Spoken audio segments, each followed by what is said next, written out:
Thank you very much. First, let me extend my gratitude to our host, President Macky Sall, and appreciate his stewardship in putting together this conversation about Africa, food, and the future.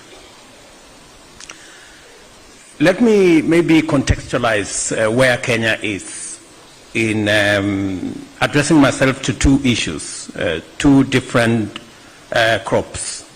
On one hand, we have tea. On the other, we have horticulture. Just to give you some numbers, tea, we have close to 650,000, 700,000 farmers. In horticulture, we have about 50,000 farmers. We generate $1 billion from tea, maybe $1.2 billion. We generate another $1 billion from horticulture. You can clearly see that for 10% of the land we do our tea, we earn the same from horticulture. And the difference is in 5 areas that informs the trajectory of Kenya's investment in agriculture. For our tea, among the best crops we have, giving us good returns. The challenge is for the 1.7 million acres, we are getting the same amount of income as 10% that we have in horticulture. The difference is that, number one, seeds and fertilizer make a whole difference. Our seed investment, fertilizer investment in horticulture is higher than our tea, and the difference is as day as night. Number two is mechanization. There is mechanization in our horticulture, from irrigation through processing, and that is why we have 10 times higher returns in our horticulture.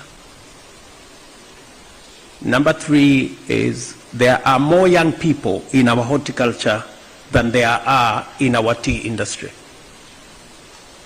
The participation of young people is as significant as you can see from the returns we get from our two sectors. The more young people are in a sector, the greater the returns we get from that sector. Number three is the participation of the private sector. We have a greater participation of the private sector in our horticulture sector than we do in our tea sector. Again, the returns are tenfold. And finally, is technology. The greater the participation of technology, the greater the infusion of technology, the better the returns for our agricultural sector. So what is Kenya doing? Number one, we are expanding our fertilizer input. This year, we have 600,000 metric tons made available to farmers, and it is so clear to us as government that the application of fertilizer, the amount is directly proportional to the output of our agricultural sector. There is no magic, there is no miracle. It's just if you have sufficient fertilizer in the correct quantities, in the correct prescription, you get the outcome. Number two, we are increasing our farming under irrigation from 650,000 acres to 3 million acres in the next 5 years. And we have roped in the private sector to provide construction of dams. We are building 100 mega dams in Kenya and 1,000 micro dams to support our irrigation potential and production. And number 3, mechanization. We are increasing our mechanization potential from 40% to 75% in the next 5 years.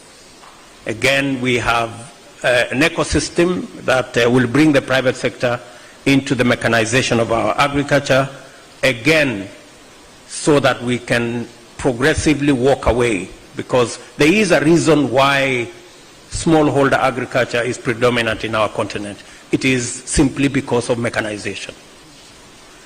You do not, the extent to which a farmer can do their land is limited to the kind of mechanization and technology they have. And therefore, mechanization becomes a big component of productivity and production.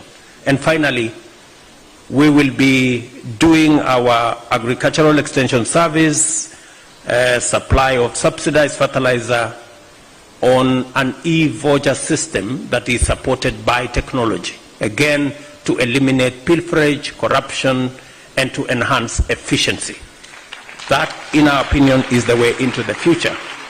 In conclusion, let me say that the fact that we are having a conversation, so many of us as heads of state from our good continent, and we are discussing food,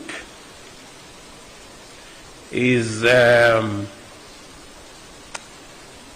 not a very interesting thing to do. I think we should be discussing beyond food 60 years after independence. We should be discussing about how agriculture is not just going to feed, but is going to create jobs, is going to create revenue, is going to add value, we're going to do export, and that is really the trajectory that the people of this continent expect us as heads of state to have a conversation about. Thank you. Thank you very much, President Ruto.